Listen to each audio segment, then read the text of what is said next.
ശ്രീജിത്ത് അല്പം മുൻപ് UDF convener Adoor Prakash സംസാരിച്ചപ്പോൾ പറഞ്ഞത് CPIക്ക് UDFിലേക്ക് വരാൻ പറ്റുന്ന ഏറ്റവും മികച്ച സമയമാണ് ഇത് എന്നാണ്. അതായത് UDFിലേക്ക് CPIയെ ക്ഷണിച്ചിരിക്കുകയാണ്.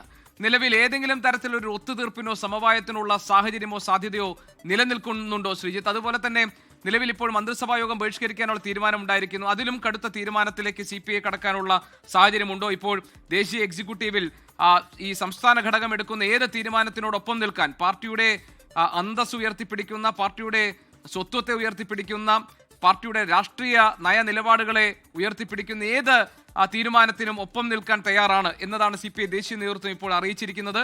കടുത്ത തീരുമാനങ്ങളിലേക്ക്, നടപടികളിലേക്ക് കടക്കാനുള്ള സാഹചര്യം രൂപപ്പെട്ടിട്ടുണ്ടോ?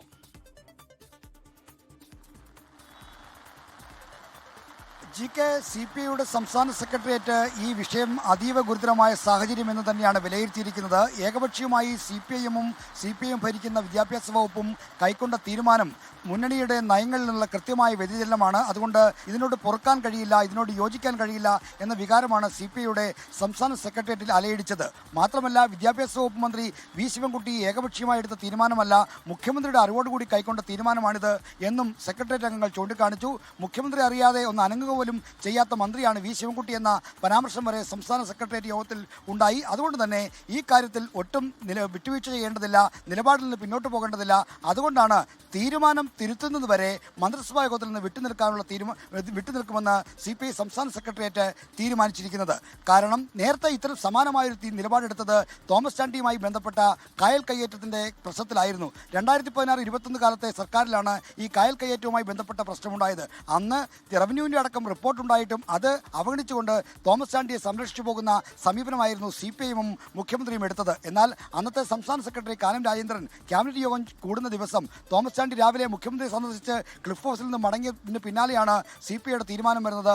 CPI സംസ്ഥാന സെക്രട്ടറി കാനം രാജേന്ദ്രൻ അന്നത്തെ നിയമസഭാ കക്ഷി നേതാവും റവന്യൂ മന്ത്രിയുമായ E ചന്ദ്രശേഖരൻ നിർദ്ദേശം നൽകി ക്യാബിനറ്റ് യോഗത്തിലേക്ക് പാർട്ടി മന്ത്രിമാർ പോകേണ്ടതില്ല.